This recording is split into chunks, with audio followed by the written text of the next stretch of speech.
The political brouhaha in Rivers State is becoming interesting. It is a game of gladiators. Who is going to win between Wike and Fubara? The recent development shows that 27 lawmakers have decamped from the PDP to the APC. And also, it is reported that over 5,000 decampees from various political parties has joined the PDP to support Fubara, the governor of Rivers State. That over 5,000 decampees from various political parties are now here to show support for the God-choosing governor of Rivers State. Now, from calculations, we are looking at where the president, Bola Ahmed Tinubu, will pitch his tent. Who is he going to side at this moment? Is a result of interest. Oseni Rufai, Arise TV correspondent and reporter, says that from my calculations, President Tinubu will side with Fubara as a way of keeping Wike in check. No politician wants to lose his base. Same fight Amechi fought as a minister to protect his base. That's what Wike is fighting for now.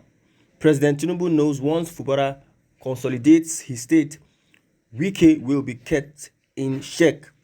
It's a long night of calculations. Fubara obviously have some backing to fight Wike, but can he spend to buy loyalty? It will be a fight of money and loyalty. Who is going to take control of the political structure in Rivers State? Who is going to be able to sway opposition parties, those that are in support for and against, to his or her side because of what he is going to get from a certain interest? That's why you see 27 lawmakers all of a sudden decamp from the PDP to the APC. Why? I think it's because of an interest. The ideology of the party might not be so important at this point in time. It's about where the finances, the money, and the largesse would come from.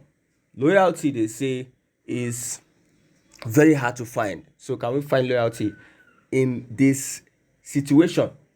Loyal members to Wike are decamping to the side of Fubara, while Fubara is trying to consolidate his ground and trying to see how many people he can bring to himself. It is unfortunate that when all this happens, the people will suffer, development will suffer. Instead of these leaders to focus on development, they are all bent on how they are going to hold their ground, where they can get money, revenue from the state, where the inflow would not stop. That's reasons why you see these fights going up and down. Somebody says that they are busy doing politics instead of delivering good governance. Is this how they'll be fighting and doing permutations till 2027? Nigeria is a joke, becoming a joke. Politics has taken over the atmosphere. We are not looking at how we can make life bearable for the ordinary Nigerian citizen. Inflation, highest rate, poverty, increasing unemployment, increasing. People are not being able to feed for 2 or 3 times a day. It is very difficult to get yourself up and do something meaningful for yourself. But here are we having 2 politicians fight, sharing the state resources amongst themselves to be able to hold on to power.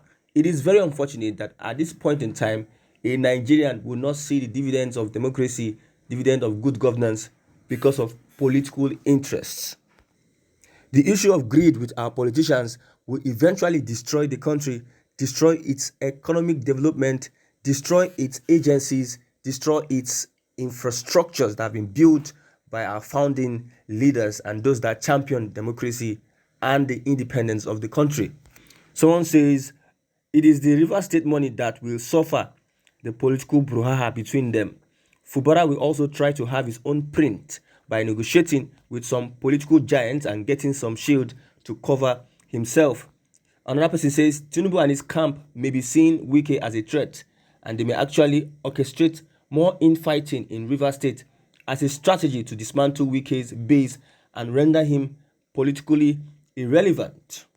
Looking at Rufai Oseni's calculation, he says somebody reacted and said, your calculations and analysis of the political dynamics in Rivers State is quite insightful. It appears that President Bola Tinubu is indeed supporting Governor Sim Fubara as Fubara has assured Tinubu of his administration's support for the renewed hope agenda. This support could be part of a strategic move to maintain a balance of power within the state and ensure that no single politician becomes too dominant. The political base is crucial for any politician as it represents a core group of supporters that can be relied upon during elections and for support in governance. Wike, the former governor of Rivers State, has emphasized the importance of maintaining a strong political base amidst internal conflict.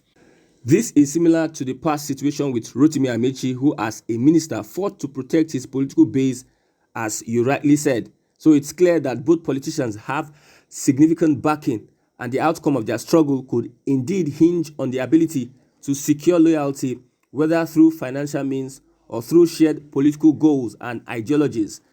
As you mentioned, it will be interesting to see how the situation unfolds and whether Fubara's backing, which includes the support of President Tinubu, will be enough to keep Wike in check. The political landscape in Rivers State is certainly one to watch closely in the coming days. Someone else says that Rivers State politics has been like this for long. Wike disobeys Amechi during their tenure. He's getting what he dishes out. But let me look at it from this angle. Fubara entered into an agreement with Wike. If he knew he wouldn't adhere to such agreement, why going into it in the first place? Wike wants to remain politically relevant in local politics in Rivers State. Remember, if he's not, he won't gain favor at the federal level. Let me grab my popcorn. Another person says Tinubu will not back Fubara. Mind you, he's still a PDP member and stands a better chance in the PDP than the APC. Fubara can't be trusted if Tinubu actually wants a re-election. Tinubu's best option is a united Rivers family. Another thought says, I tend to differ here. The reason was that Tinubu wanted Rivers desperately before and after the election. He may even play dirty with Fubara to win him over to the APC. Anyways, no one can predict Nigeria's politics. The People's Democratic Party has also advised Fubara to take drastic steps in declaring the seat of the lawmakers that defected to the APC vacant. They even threatened that they would take the matter seriously and use legal means to make sure that the seats of those PDP lawmakers that went to the APC be declared vacant. This has happened before and it is not impossible that it will happen again. The PDP, they are banking on Fubara to take a bold step and be in charge of the state and declare the seats of these lawmakers vacant. They want him to stop any kind of alliance from any other parties, even if it's Amechi and other political parties, to fight this fight. They believe that they can stand and withstand the Wike drama. It is also being rumored that Wike may have other plans than impeachment. Probably at the Supreme Court, he had made an alliance with Tony Cole, the governorship candidate of the APC at the just completed elections, to strike a deal, and when they win at the Supreme Court, they can take over with the APC. Maybe that's why we have these lawmakers decamping to the APC. Wike may have a bigger deal than impeaching Governor Fubara. Let's watch and wait and see how things unfold in Rivers State.